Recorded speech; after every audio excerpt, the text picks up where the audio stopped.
Boa noite, então. Vamos começar a nossa aula de hoje. A gente vai fazer um debate sobre a terceira idade, a gente vai ver como que é essa relação, né, da sociedade com o idoso, como que são as leis que o protegem, assim como a sociedade, no geral, trata, né, essas pessoas que já são um pouco mais velhas, que também já não são produto, né, que não produzem, que não fazem mais parte do mercado de trabalho.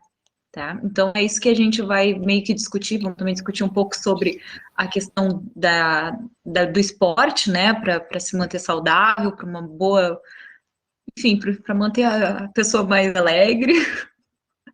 A gente vai falar também um pouquinho sobre o sistema de saúde, como que eles estão ou não preparados, né, para lidar com essas pessoas, e vamos falar um pouquinho também sobre a violência que os idosos sofrem, né, infelizmente a gente tem que falar um pouquinho sobre isso. Eu já vi que algumas pessoas disseram que já sabiam o que ia ser, né? Não sei se os outros já tinham visto. Mas vamos lá, então. Debate sobre a terceira idade no Brasil. Esses slides, assim, ó, toda a minha vontade hoje. Então, vamos começar fazendo alguns questionamentos, né, sobre esse idoso nessa sociedade brasileira. Pensando, em primeiro lugar, que papel essas pessoas, elas ocupam enquanto cidadãos mesmo. Qual é a função do idoso dentro da sociedade brasileira? O que vocês acham? Vamos aí, vamos conversar um pouco. É debate, sintam-se à vontade. A gente quer ouvir vocês. Nós queremos muito ouvir vocês. Debate, a gente vai ouvir a voz de vocês. Podem ligar o e escrever. O que vocês acham? Qual é o papel do idoso? E acho que estão jantando. Não. Vocês acham que são pessoas que são valorizadas dentro do país, dentro da sociedade no geral? Como a gente vê os idosos hoje em dia, né?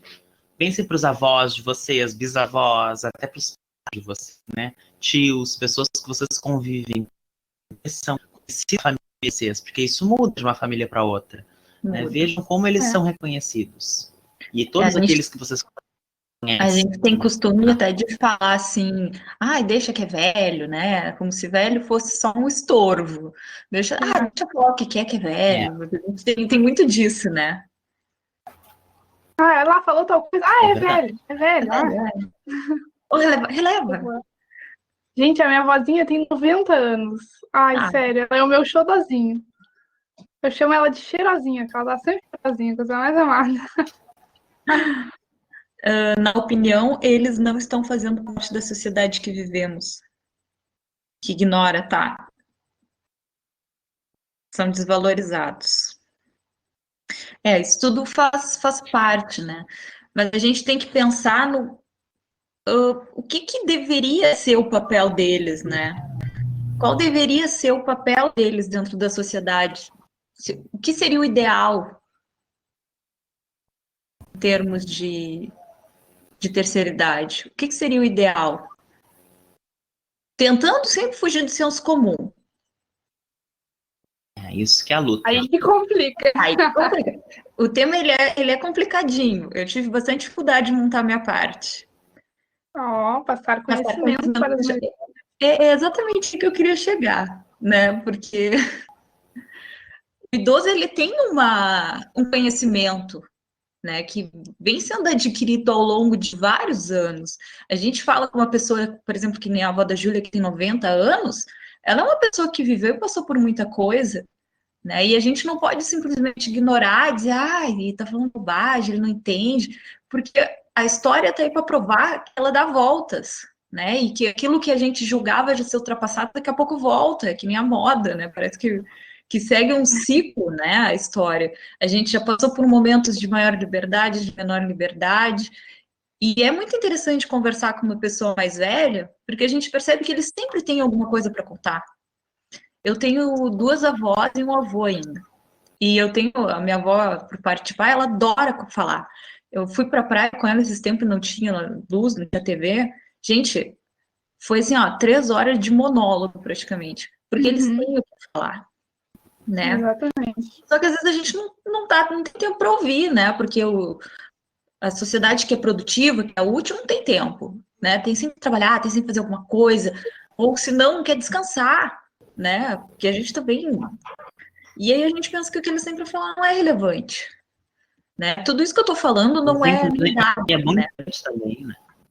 A gente lembrar por que que eles pensam de tal maneira. A gente procurar entender eles, né? Por que que eles têm aqueles pensamentos, aqueles posicionamentos, né? Tão diferentes dos nossos, muitas vezes, ou às vezes parecidos. Sem procurar entender por que que eles pensam assim, se respeitando dessa maneira. Aí a gente entraria numa questão de falar como que eles foram moldados, né, pela sociedade. Porque eu, como boa analista do discurso, eu acredito que nós fomos interpelados. Nada daquilo que a gente pensa é nosso. Tudo vem de algum lugar, seja qual for. Eu, como uma pessoa que, né, nasci na década de 90, eu tenho lá meus moldes, as minhas interpelações, as minhas referências. A minha avó, que nasceu em 50, tem outras completamente diferentes. Eu não posso querer que ela pense a mesma coisa que eu. É possível. Não que justifique também a gente ter pessoas que nasceram na década de 90 com pensamento de pessoas que nasceram na década de 50, que também acontece. E aí a gente tem um outro movimento de interpelação ideológica aí. Tá, mas isso fugiu. Vamos voltar então. Então a gente vamos seguir por esse caminho de que o idoso ele é uma pessoa que é útil ainda. Ele tem alguma coisa para contribuir com a sociedade, correto? Corretíssimo. Seja em termos de conhecimento, de história, de vivências, ele tem. Ele não é uma pessoa que está ali para nada. É um lugar ideal que seria para a gente pensar em como seria bom, como seria uma utopia, né? Para o idoso seria um lugar em que ele fosse ouvido, que ele tivesse toda assistência, tivesse um sistema único de saúde que pudesse fornecer tudo aquilo que ele precisa para ele ter uma saúde, né? Para ele ter uma velhice saudável, que é aquilo que todo mundo quer, né? E aí eu entro na pergunta, né, de como que é envelhecer no Brasil. Será que a gente tem isso? A gente consegue ter uma velhice saudável? A gente sabe, algumas pessoas têm, claro, né? Isso está muito direcionado. Ai, só um pouquinho, gente. Eu tô com dor nas costas aqui. Está muito direcionado também com o poder aquisitivo, né? O poder econômico. Pessoas que têm maior poder econômico vão ter uma melhor condição de vida. E isso também vai estar relacionado com toda a vida, com todas as condições de vida que essa pessoa teve até se tornar velho. Então é tudo um ciclo. A gente não pode fechar os olhos e pensar que aquele idoso que está ali, que tem tudo do bom e do melhor, ele sempre teve. Ele sempre foi. E aí a gente tem aquelas pessoas que talvez tivessem um poder aquisitivo melhor, tivessem uma condição de vida mais confortável, mas que ficaram velhos e não conseguiram mais correr atrás da máquina, não conseguiram mais trabalhar para se manter com aquele status. E a gente tem muito, muito velho assim.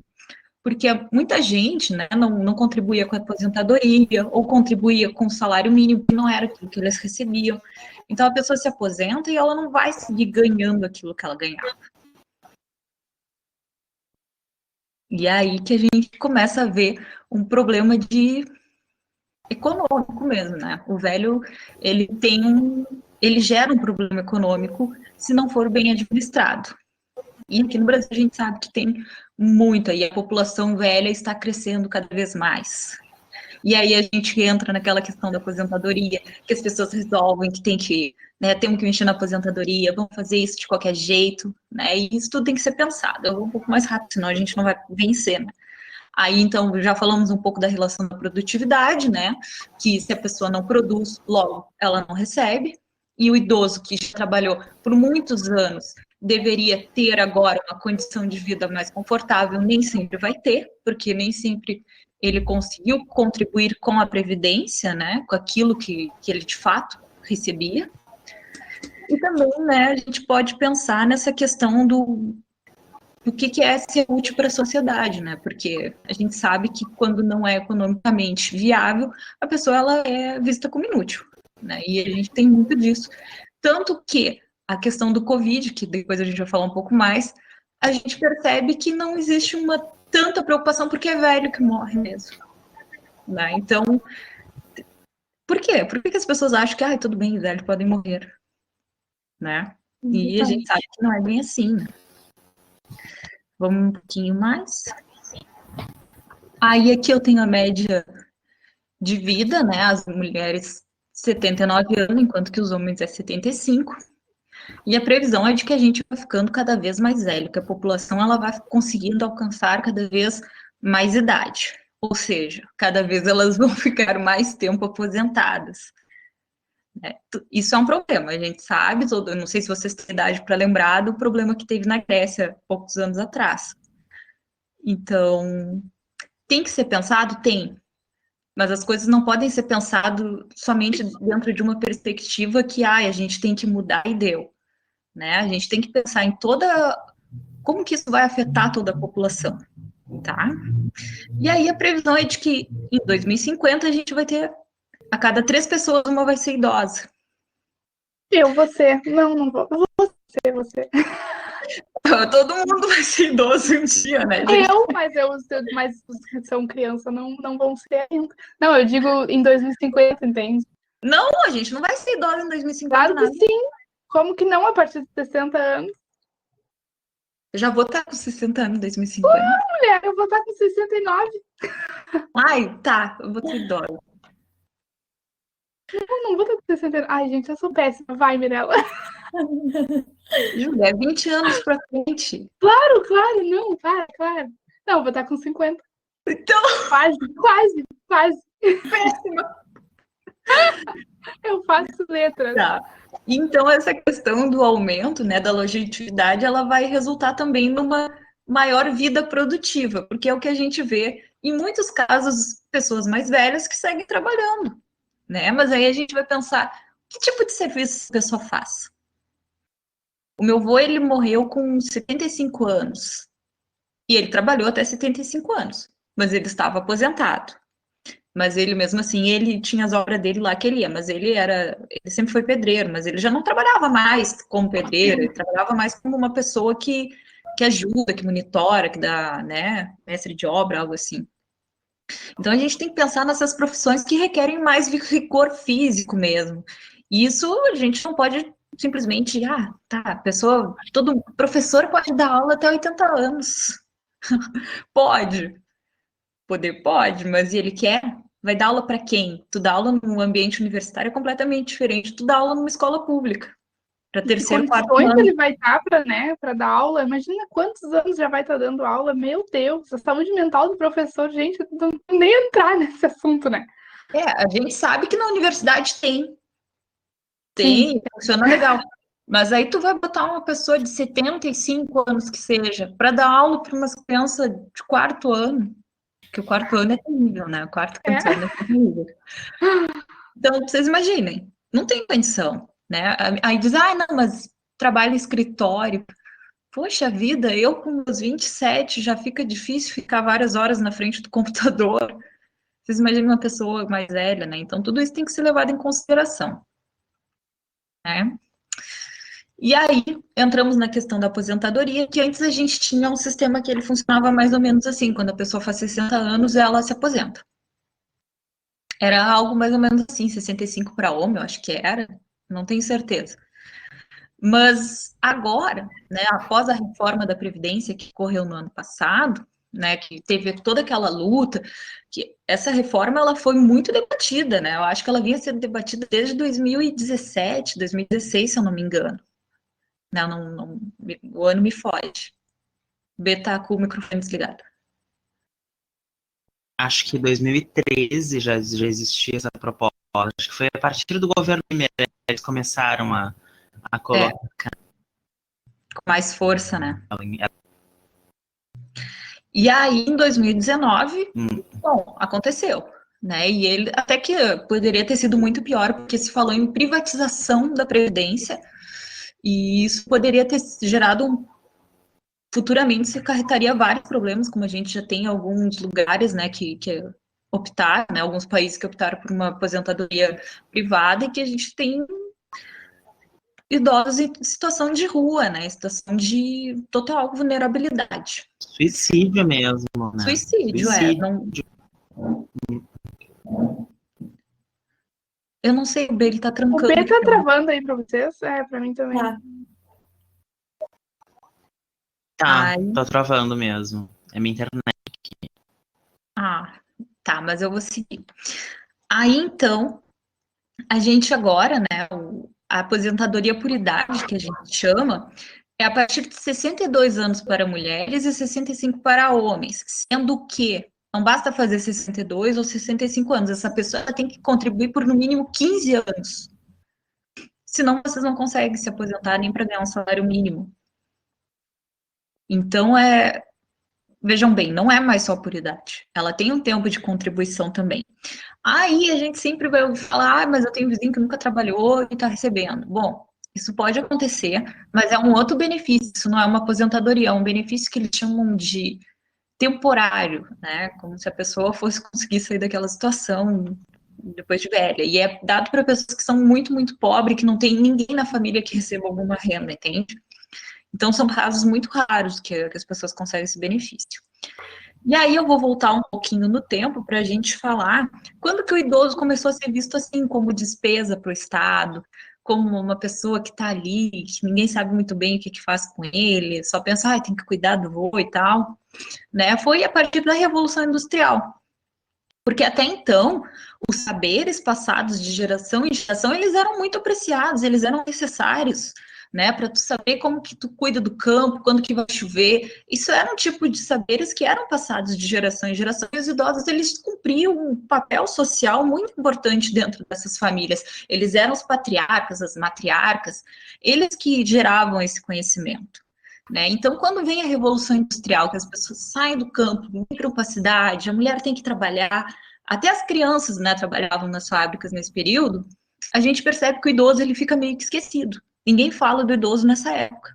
O que aconteceu com essas pessoas, né? Elas provavelmente ficaram no campo, né, se virando do jeito que deu, e a gente vê, então, uma desvalorização do papel dessas pessoas, que anteriormente a gente sabe que eles eram detentores do conhecimento e eram conhecidos como os guardiões de memória, de saberes, né? A gente sabe que nas tribos indígenas a gente tem aqueles papéis de cacique, de pessoas que são muito sábias, né, que efetivamente elas causam resultado nas decisões de um grupo, né, dentro de uma coletividade, porque isso era seguir um sábio, era seguir uma pessoa que já tinha experiência, né, a gente sabe hoje em dia que ser velho não necessariamente quer dizer que a pessoa tenha adquirido tanta experiência, seja uma pessoa super esclarecida, né, a gente sabe que as coisas não são exatamente assim, mas naquele período era visto assim, e essas pessoas, elas cumpriam esse papel muito mais importante do que cumprem hoje. Acho que a gente deve voltar para esse modelo? Não, não é bem isso que eu estou dizendo, né? Mas eu acho que a gente tem que aprender a escutar, aprender a respeitar, né? Não é porque está falando uma coisa contrária do que a gente acredita que a gente vai dizer, ai, não, não vou ouvir, né? Eu já vi até em sala de aula, né? Coisas que tinha uma pessoa mais velha falando umas bobagens, né? Mas tudo bem, a gente tem que entender o porquê disso estar acontecendo. E de minha parte era isso. Não sei se vocês têm alguma coisa para acrescentar. Eu trouxe 2 intertextos de filme para vocês. O caso de Benjamin Button, que eu acho que todo mundo conhece, ou já ouviu falar. E também esse do Hotel, Marigolds. Acho que é assim que fala, né? Não sei, B, fala aí. E são 2 Eric, filmes legais que tratam da questão do idoso, né? O Benjamin Button, ele começa ao contrário, então a gente vai ter uma velhice ao contrário, né? Que é interessante ser analisado. E também para pensar na questão do tempo, né? Que o idoso ele é muito relacionado à questão de tempo. Quanto tempo tem e quanto tempo já tive. Então é muito interessante ver isso. E o Hotel Marigold é um monte de velhinho dentro do hotel e é muito engraçado, porque eles têm todas as. Não sei ideia se você conhece o filme, porque já deu várias vezes na sessão da tarde. Eles têm várias questões que são de idosos mesmo, né? Desde relacionamento, de namoro, de querer ser produtivo ainda. Então é um filme muito legal. E aí, vamos para a próxima. Talvez.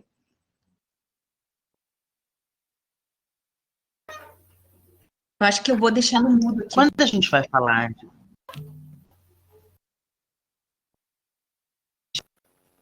O B vai ter que falar muito devagar, porque tá travando muito. essa internet aqui. Bem,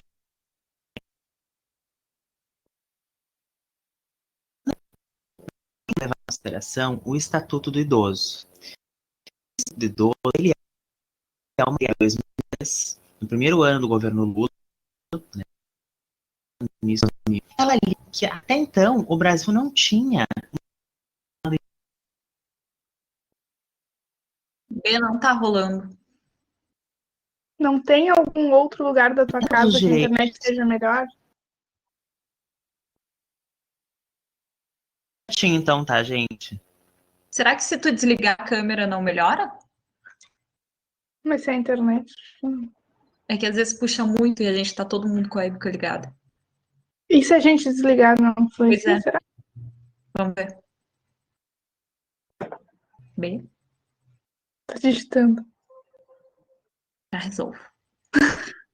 Tá, mas aí ele vai falar do Estatuto do Idoso, né? Muito importante. Vocês sabiam que existia um Estatuto do Idoso?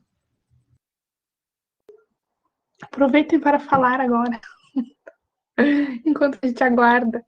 Sejam produtivos. Aquelas trilhas.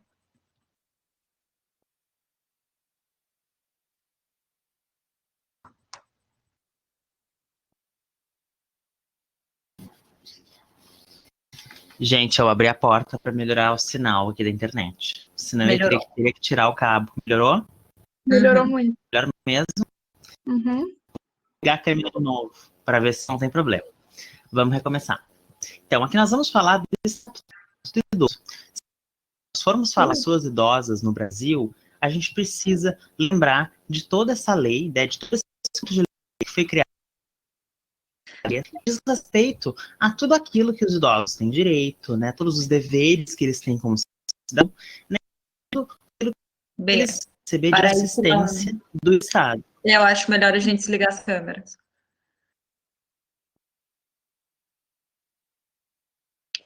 Tá funcionando agora? Tá funcionando? Tá. Tudo aquilo que os idosos têm direito é regulamentado pelo Estatuto do Idoso, tá? Isso vocês já entenderam, apesar dos problemas técnicos aqui, tá? Então, ali diz que eles têm direito à segurança, a acesso à educação, atendimento de saúde, né, especializado a eles, de acordo com todas as demandas que a população acima dos 60, 65 anos do Brasil tem de enfrentar no cotidiano, tá? Pode passar. Aqui no mesmo ano de 2003, como eu sempre falo das novelas, estava passando a novela Mulheres Apaixonadas na Globo, tá? E essa novela, ela tinha vários núcleos, essa novela está sendo reprisada no Viva, acho que é, se não me engano, por agora, e ela retratou diversas, assim, situações da sociedade brasileira naquela época.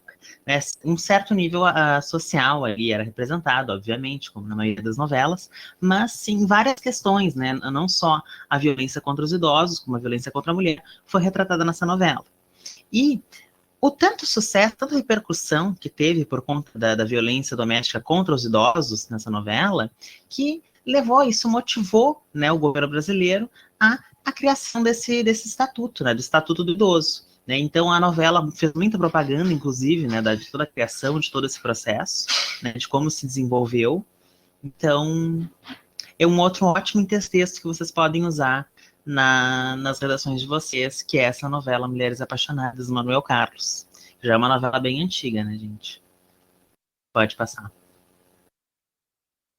Aqui a gente falou do Estatuto do Idoso e ali ele determina as diversas questões que são ligadas aos idosos, né? E uma delas é o acesso à saúde, principalmente à saúde pública, aquela que abrange a todos os idosos do Brasil, tá? Então, assim, de acordo com diversas pesquisas, e como a Mirella já comentou com vocês agora anteriormente, a população brasileira, ela está aumentando cada vez mais. E quando nós chegarmos na metade do século XXI, 2050, como a Mirella falou, né, a maior parte da nossa população vai ser formada por idosos. O Brasil vai ser o 6º maior país do mundo em número de idosos, né, com uma população idosa. Só que, infelizmente, hoje em dia, o nosso sistema de saúde pública, ele não está adaptado, né, não tem condições, né, de infraestrutura físicas, de tudo, para receber pessoas idosas devidamente. Né? Sabe-se lá quando, em 2050, como vai estar a situação disso. Né? Isso é muito importante, já se discutindo, né? O que fazer, né, para a saúde pública para atender as pessoas idosas do nosso país. Até porque a gente tem que levar em consideração que os idosos, eles estão mudando. Né? Uma pessoa que foi idosa há 50 anos atrás, ela é diferente do que é hoje. Então, também é uma maneira, a gente tem que analisar todos esses aspectos, né? O que a gente vai poder fazer daqui, né, conforme essas transformações forem acontecendo no nosso país, naquilo que tange a saúde. Pode passar.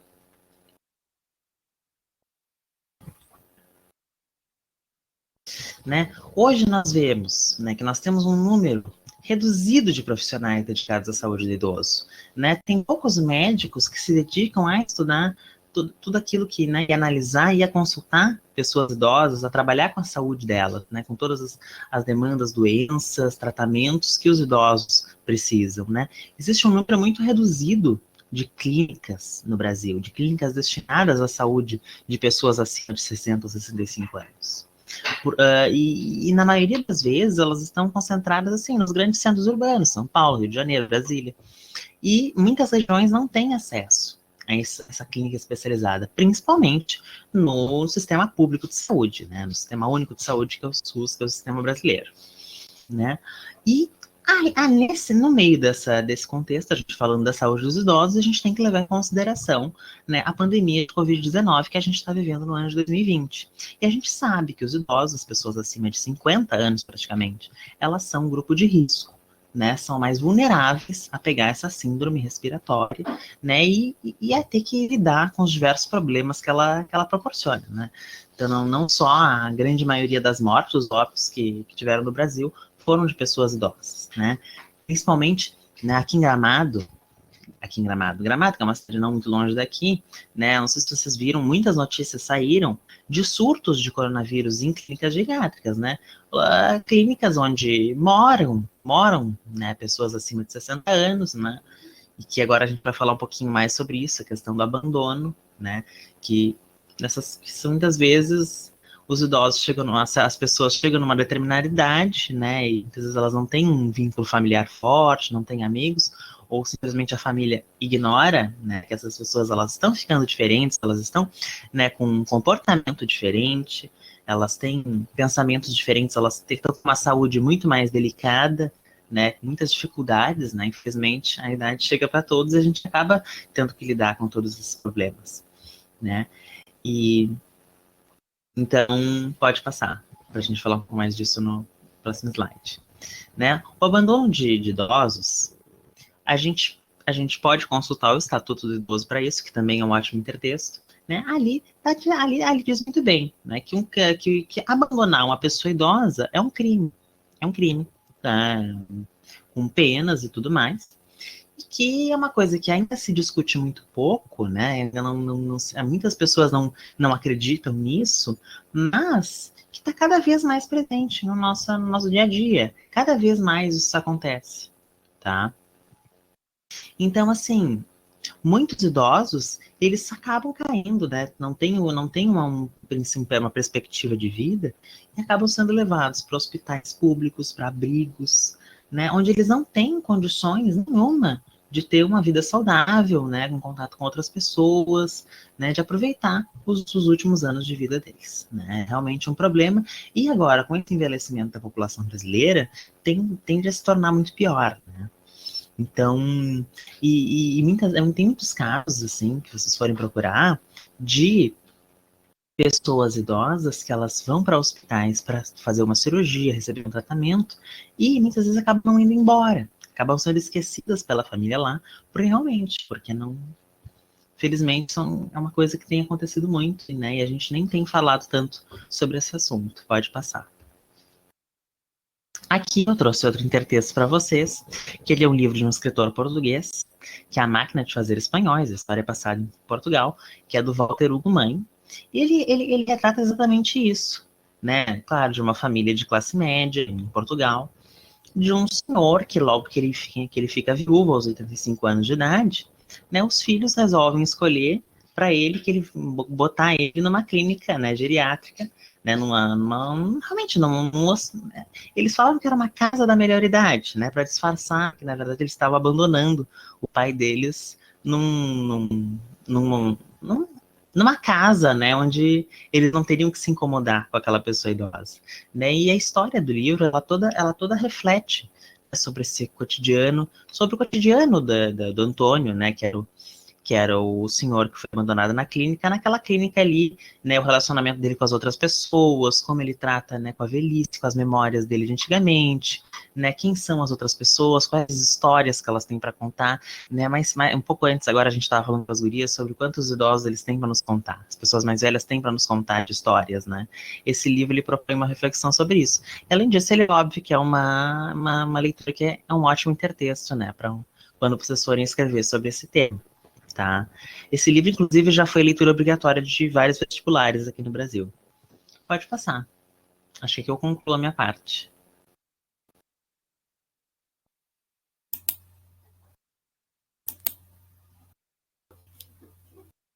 Oi, pessoal. Estão me ouvindo?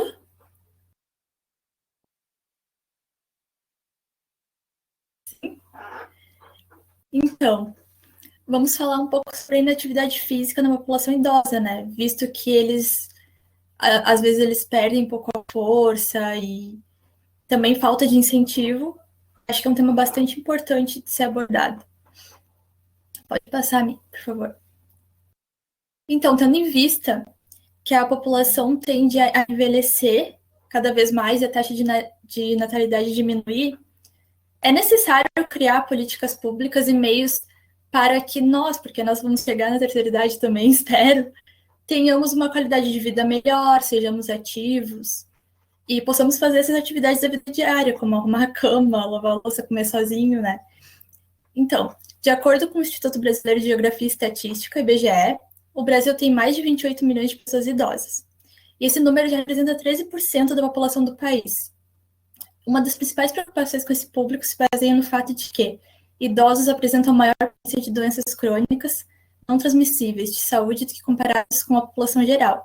Então, com a idade vai agravando, né, certas doenças, assim, para nós que somos professoras, eu tenho medo de ficar com tendinite, né, de tanto escrever e ficar no computador, também problema de visão. E isso vai se agravando com a idade, não tem a gente se exercitar e tentar manter a saúde, a qualidade de vida. Pode passar, Mi.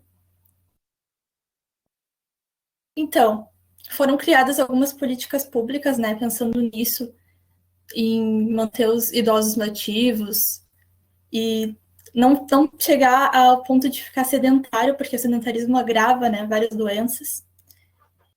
E como o Bernardo falou, em 1º de outubro, né, que é o Dia do Idoso, de 2003, foi instituída a Lei 10.741, que criou o Estatuto do Idoso, que é uma referência para as políticas públicas, sociais e de saúde, sendo que este elemento primordial para a qualidade de vida.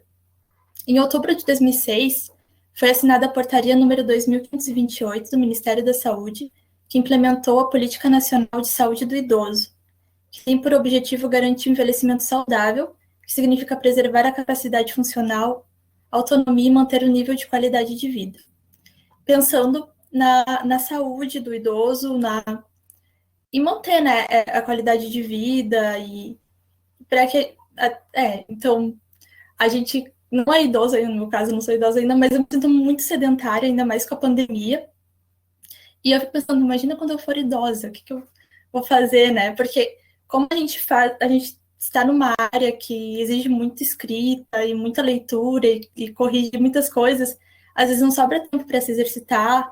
E eu acho que a gente já está em processo de envelhecimento, né? Porque a gente está cada dia que passa a gente vai envelhecendo e tem que pensar em meios de se exercitar em casa, de exercitar não só o corpo, mas o cérebro também, né?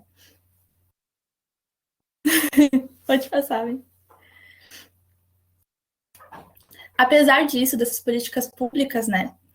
Através de estudos epidemiológicos, constata-se que a realidade do idoso ainda se apresenta como um desafio para a saúde pública, exigindo uma ação imediata no sentido de diminuir as desigualdades, tanto social quanto de saúde. Assim, o Programa de Saúde da Família, busca desenvolver ações através da estrutura de uma equipe multiprofissional que assume a responsabilidade de assistência domiciliar e de uma determinada população em território definido. Então, eles implementaram, né, esse programa de saúde da família, que também foca no idoso, colocando, assim, em BS, postos de saúde, profissional da educação física, porque antes eram só os enfermeiros, os médicos, e aqui em Pelotas também existem alguns programas, acho que é Vida Ativa o nome, que ele é direcionado para a terceira idade, e tem dança, tem exercício, mas eu acho que tem muitas pessoas já da terceira idade que desconhecem, porque geralmente quem utiliza esses programas é por incentivo da família, né? Os filhos estão usando celular, internet, enfim, e olham ali que foi divulgado e falam, mãe faz, pai faz.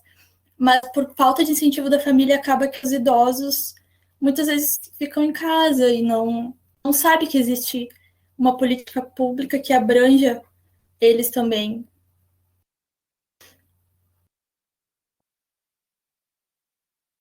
E como eu tinha falado, né, dentro dessa equipe multiprofissional, inserção do profissional de educação física, fez-se através da portaria número 409, de 23 de julho de 2008, que incorporou ao Núcleo de Apoio à Saúde da Família, NASF, as profissões que não estavam inseridas nas unidades básicas de saúde. Nesse sentido, o profissional de educação física desenvolve um importante papel no tratamento não farmacológico, prescrevendo, orientando e acompanhando atividades físicas com objetivo a prevenção e promoção da saúde. Ele tem a responsabilidade de avaliar o estado funcional dos sujeitos, estratificando e diagnosticando fatores de risco à saúde.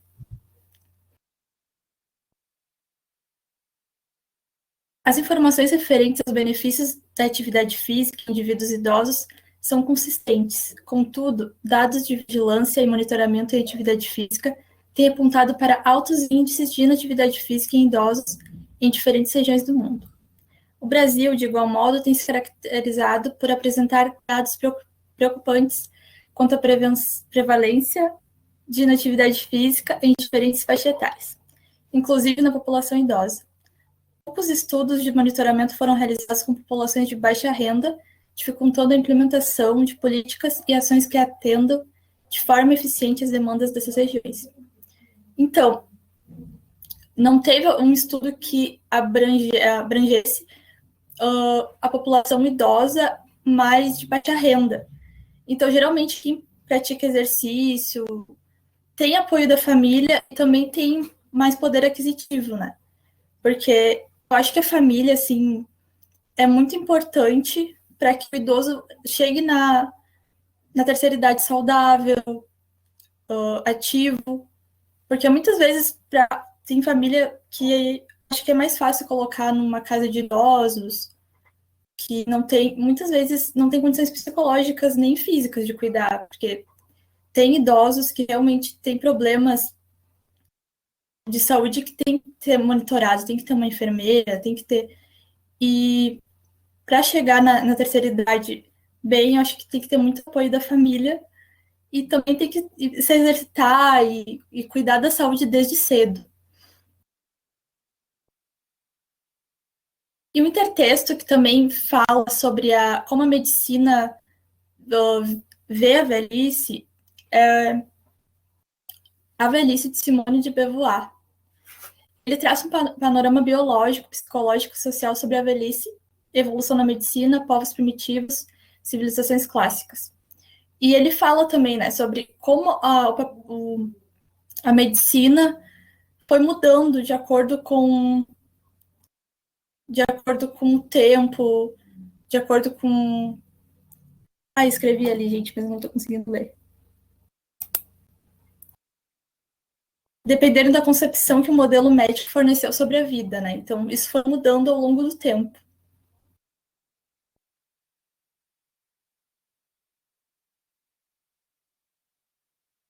E agora, por último, mas não menos importante, a gente precisa falar sobre a violência contra essas pessoas, né?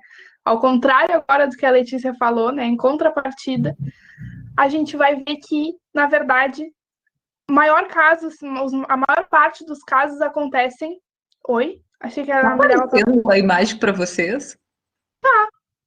Para mim tá aparecendo um coisinho assim, não tá. Mas tá, vai falando aí que eu vou passando. Se der Tá, um mas problema. enfim, na maior parte dos casos, isso acontece dentro da própria casa, né? Dentro da família. Isso é muito preocupante. Mas a gente precisa saber quais são os tipos de violência, né, gente?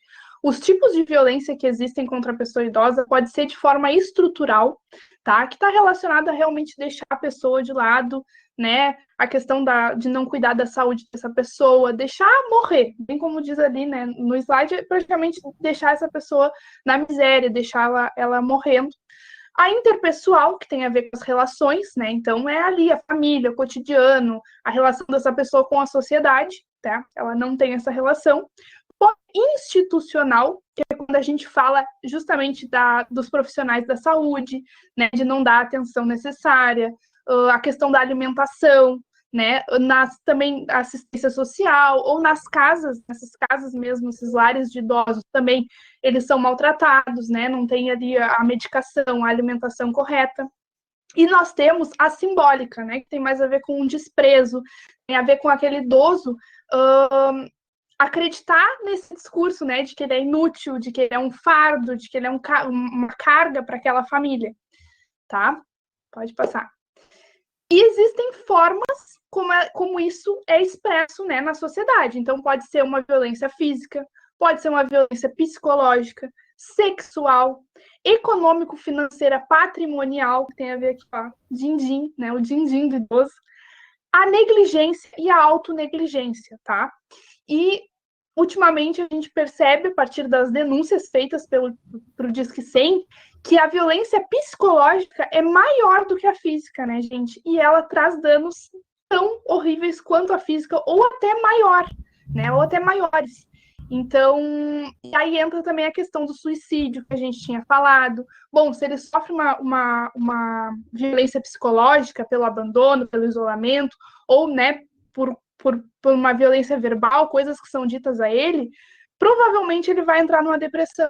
E, infelizmente, a gente sabe que existem muitos casos de suicídio entre os idosos justamente por isso, por causa dessa depressão, desse abandono. Então, a gente precisa olhar para isso, né? Que existem muitos idosos que se suicidam por causa disso. E isso não é uma coisa positiva. A gente não pode, né, ter esse pensamento de que, era idoso. Não, olha quanto sofrimento ele teve até chegar ao suicídio, né? Isso é uma realidade, tá? Do Brasil hoje. Pode passar. Foi. E aí, como eu falei para vocês, tá? Mais de 60% dos casos de violência não acontecem na rua. Não é uma violência de, né, apanhou na rua ou foi um roubo. Não, é dentro de casa. Existem os furtos, os roubos, os trotes, né, gente, que passam para os idosos, existem. Mas é principalmente dentro de casa. Quando existe uma relação, por exemplo, como diz ali, né, de dependência, ou de dependência do idoso para com aquele familiar, ele depende daquela estrutura, depende de morar junto, enfim, ou uma dependência do familiar com o idoso, né? Precisa ali do dinheiro, enfim, geralmente é algo mais financeiro mesmo, né? De estar ali com aquele idoso pelo interesse e por ter que sobreviver junto, né? De conviver por causa da casa, dos bens materiais, né? Ou também, em alguns casos, por causa de drogas, de álcool, convivem juntos e acaba tendo muitos conflitos, né, que levam à violência, porque o idoso ele é muito mais vulnerável, né? Então acaba sofrendo essa violência sem conseguir se defender. Tu tá enxergando agora, Mirella? Não, mas não sei, não aparece nada aqui, mas enfim, se tá aparecendo pra vocês também, tá bom. O que eu ia dizer é que essa relação também é mútua, né, de dependência. Às vezes, tanto a família precisa do idoso financeiramente, como o idoso precisa que a família cuide dele. Né? E vocês imaginam, vocês foram pessoas independentes a vida inteira, não precisavam de ajuda de ninguém, se sustentavam, estava tudo bem, e aí, de repente, vocês precisam da ajuda de outras pessoas, sabe? Para comer, para vestir, para tomar banho. muda, né? A pessoa tem que estar preparada psicologicamente para envelhecer. Todos nós vamos. E tomara que a gente tenha um lugar acolhedor. Sim, só tem duas opções. Ou a gente morre novo ou a gente envelhece, né? Não tem. Posso passar? Eu não enxergo nada. Não, fica aí por enquanto. Exatamente, então tem essa relação, ou o idoso depende do familiar, ou o familiar depende do idoso, depende da situação, né? E outra coisa que é importante a gente saber é que, assim, dentro de casa, as mulheres são as mais vulneráveis. E os homens são mais vulneráveis na rua, né? São mais agredidos na rua. Então tem essa diferença também de gênero, tá? E de ambos os sexos, os mais vulneráveis são os dependentes. Então, viu como a gente fala sempre dessa dependência, né? E como a Mirella falou, pô, o cara foi, né, autônomo a vida inteira, teve ali a sua liberdade, a sua autonomia, e chega ali no final da vida e depende de alguém. E depende geralmente de uma pessoa que ele cuidou, né? Que louco isso, essa troca, assim, que acontece.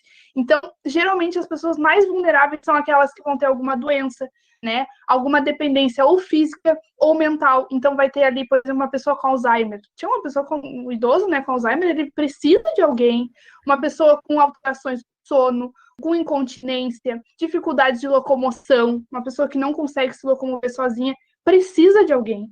E aí isso pode gerar muitos conflitos, tá? Agora sim, pode trocar. Tem a questão do idoso ser teimoso também, né? Mas isso também é porque a pessoa foi a vida inteira. E agora, de repente, precisa de ajuda, olha, né? Deve ser uma situação bem complicada. É bem louco. E aí nós temos o dia 15 de junho, tá? Que é o Dia Mundial de Conscientização da Violência contra a Pessoa Idosa, tá? Que foi instituído em 2006 pela ONU e pela Rede Internacional de Prevenção à Violência à Pessoa Idosa. E agora, esse ano, tá? Para marcar essa data, o Ministério da Mulher, da Família e dos Direitos Humanos, juntamente com uma secretaria, a cara da Mirella, na Vai ter nome, né? todo mundo. Fez uma cartilha, gente. Fez uma cartilha que se chama Violência contra a Pessoa Idosa. Vamos falar sobre isso? Primeiramente, eu pensei, o que adianta essa cartilha se essa cartilha não é divulgada, se essa cartilha não chega na população, né? Mas aí eu fui abrir a cartilha. Eu pensei, não, vamos ler, né? Vamos ver o que diz. E realmente é um conteúdo muito legal, muito interessante. Se vocês vão escrever essa semana sobre isso, vale a pena dar uma olhada, tá? Tá disponível na internet, eu baixei no meu computador. E é bem interessante, tá? E fala, além de conceituar cada uma das violências que eu falei para vocês, física, psicológica, simbólica, né, institucional, todos esses tipos de violência, também nos mostra como identificar esses tipos de violência. Porque a física, tá? Pode passar. A física é mais fácil da gente identificar, né? A gente enxerga um arranhão, um roxo naquele idoso, tá andando errado, sei lá. Só que a psicológica, ela é mais difícil da gente enxergar, da gente saber o que está acontecendo. E aí, nessa cartilha fala que as coisas que a gente precisa ver para saber, para tentar identificar, né, se aquele idoso está passando por alguma violência psicológica, tá? É alteração de humor, ele fica mais triste, ele fica mais abalado, né? Sentimentos depressivos, fica externando que realmente ele é inútil, que ele é um fardo, tá? Ele fica falando esse tipo de coisa. Não é normal que ele fale isso sem que alguém esteja falando isso para ele, né? Então é uma coisa importante da gente ver. Fica nervoso perto de alguém, de algum familiar, pode ser que esse familiar esteja fazendo alguma coisa com ele. Então são coisas que a gente pode estar notando, né, gente, tentando identificar, porque, né, pode acontecer ao nosso redor. A gente ouve também alguns vizinhos, sei lá, algum caso, a gente precisa denunciar qualquer tipo de violência, né, gente? Qualquer tipo de violência contra qualquer pessoa, a gente não pode aceitar, a gente precisa denunciar. Então, para fazer essa denúncia da violência contra os idosos, nós temos várias opções, mas eu trouxe algumas aqui, tá? As unidades municipais de saúde, as delegacias, o Disque 100, que agora também tem um aplicativo que se chama Direitos Humanos, tá? E a polícia, né? A gente não pode aceitar nenhum tipo de violência. E, como eu falei, cara, a física é muito mais fácil da gente ver, mas a psicológica, a simbólica, é uma coisa muito mais difícil, né? A gente precisa estar muito ligado aos sinais que esse idoso está dando. Se ele mudou, se ele está mais triste, se ele está estranho, a gente não pode achar que tá tudo bem, né? Tá normal. Não, a gente precisa olhar para isso. Pode passar. A gente nem falou sobre a questão dos golpes, né, que os idosos sofrem, que é muito comum também, e que é um tipo de violência que é feita não por alguém conhecido, mas feito até por empresas, por, enfim, aquelas questões de empréstimo, um monte de coisa, né? Então a gente vê como é vulnerável, né, o idoso. E, gente, por fim também, já está quase dando nosso horário, mas prometo que é o último slide. A violência contra o idoso aumentou, né? O número de denúncias contra isso aumentou agora na pandemia. E olhem como aumentou, assim, ó, um aumento muito significante, tá? De acordo com o site do governo. Que no começo de março foram 3.000 denúncias. Em abril foram 8.000. E em maio foi para quase 17.000. Gente, mais de 5 vezes, sabe? É muita coisa. Então, com o isolamento social, com esse convívio maior entre o idoso e a família, né, aumentou o número da violência contra o idoso. E é importante a gente perceber que esse tema nunca caiu no Enem, nunca caiu nada sobre o idoso. Então, por isso que a gente trouxe hoje, não foi à toa, não pensem que foi à toa. Trouxemos porque é algo que precisa ser visto, precisa ser falado, porque não é tão falado, sim, mas também é um tema que nunca caiu, então é uma baita de uma possibilidade. Né, e ainda acontecendo esse aumento aí da violência contra o idoso agora no período de pandemia, né? Assim como a violência contra a mulher, como nós já falamos para vocês no nosso outro debate, tá? Mas... E aí eu trouxe de intertexto que vocês podem me julgar, me julguem, podem me julgar, que eu conheço esse filme, eu sei a história desse filme, mas eu nunca assisti, gente. Que absurdo. Julgada. Julgada total, podem me julgar, eu deixo. Eu vou até assistir, eu vou ter que assistir esse final de semana, eu vou assistir, porque eu tô trazendo aqui para vocês e eu não assisti. Mas é um filme que aborda essa temática, né? Não sei se vocês querem falar alguma coisa, porque eu não vi, embora eu saiba a história, eu não vi, então posso falar besteira se eu acabar falando. É um filme muito bonitinho, né? Além do caráter de entretenimento que ele tem uma mensagem muito forte que é sobre a terceira idade, que é tanto a questão da perda, né, do personagem, como da perda da casa também, né? E ele tá meio que sendo pressionado, não é quase que um assédio o que está acontecendo com ele, né? Porque a gente tem muito disso do velho que quer ficar na casa que é dele. Uhum. Independente do família... que for. No caso o dele, interesse da família, né? É uma corporação que quer fazer um shopping, né, no lugar que é a casa dele, mas ele não tem dinheiro que pague para ele. E aí, pessoal? Vocês estão muito quietos hoje. Não pulou, não passou o slide. Eu não passei. Ah, bom, deixa eu passar. Agora eu passei. E agora a gente quer ouvir de vocês. O que vocês pensam sobre isso? O que vocês acham? Gostaram? A gente abordou vários temas, a partir de um tema, né, de um eixo temático que a gente viu com a Prof. Mi. A gente tem vários rumos a seguir, né? Vocês podem escolher. Mas a gente queria saber um pouquinho de vocês. O que vocês acham? O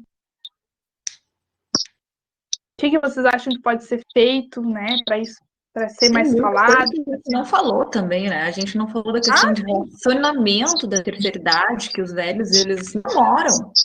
Eles têm vida sexual, né? A gente sabe da questão da disseminação de AIDS também na terceira idade.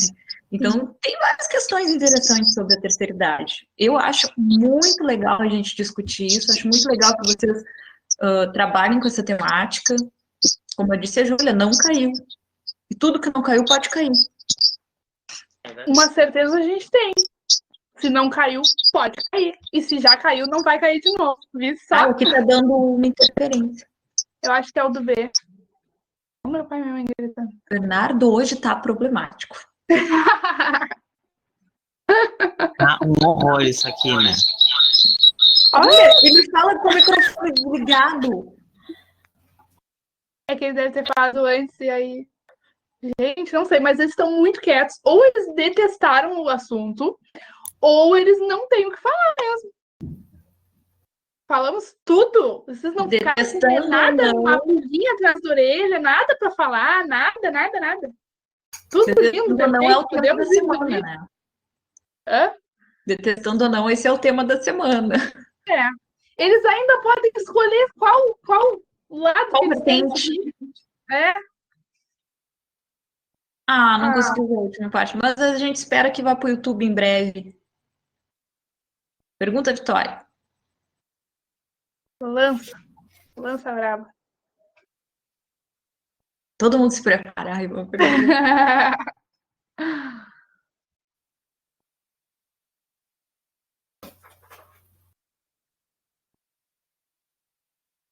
Não é aconselhável. O problema da oração muito longa é que tu pode te perder o sentido da frase. A gente sempre tem que pensar assim, ó. Eu aprendi isso na força. A gente tem que ter uma frase que tenha um sujeito, a oração coordenada ou a oração subordinada.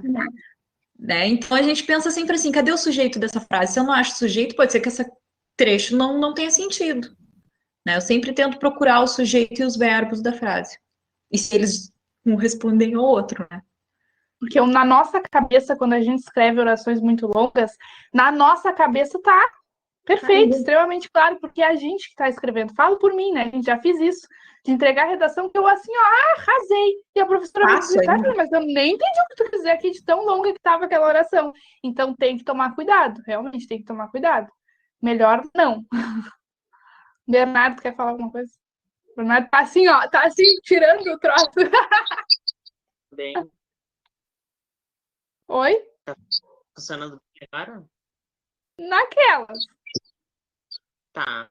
Não, mas é isso que agora vocês estavam falando das orações longas, né? A gente sempre fala a importância de escreverem mais de uma frase, mais de um período por parágrafo, né? Porque muitas vezes tão longo, ele tem só uma frase, sabe? E a gente não entende o que vocês querem dizer muitas vezes nisso. Vocês se envolvem mais de uma coisa ali.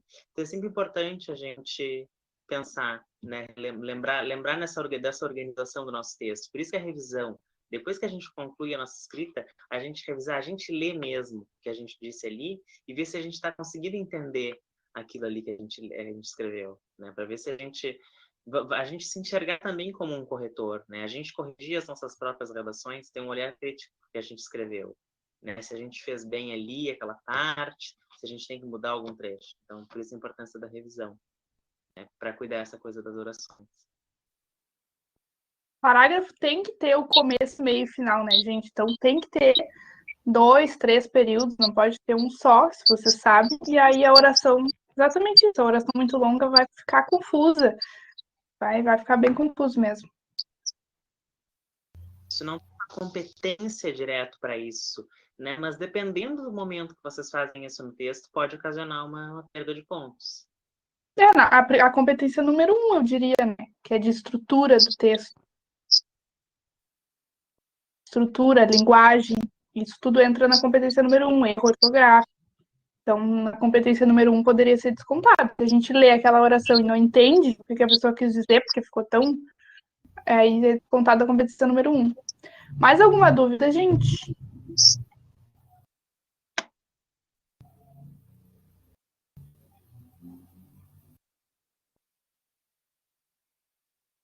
Estamos abertos.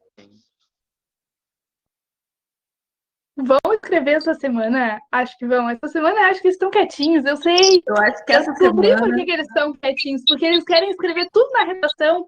Eles não querem falar no chat para ninguém copiar a ideia do outro. Aí na redação eles vão assim, ó, arrasar. É por isso. Só pode ser. É por isso, né? Digam aí para nós. Júlia, tu é ótima. Então, pessoal, já deu nosso horário, né? Já deu nosso horário. Esperamos as redações no e-mail. A Letícia tá louca para corrigir redação. Olha a cara dela. Ela tá assim, ó. Quer 10 alunos por dia. Então, vamos lá, pessoal. Vamos lá, que o Enem já tá aí, hein? 10 já. Desejamos uma boa noite. Se cuidem. Apareçam semana que vem. Muito importante, apareçam semana que vem. Vai ser surpresa. Surpresa, vai ser muito legal. Muito legal mesmo. Convidados especiais. Que não vai ser a gente. Então vai todo mundo aparecer. Ai, que horror. Tchau, pessoal. Até semana que vem. Tchau, Tchau, gente. gente. Boa noite. Qualquer coisa, mandem e-mail.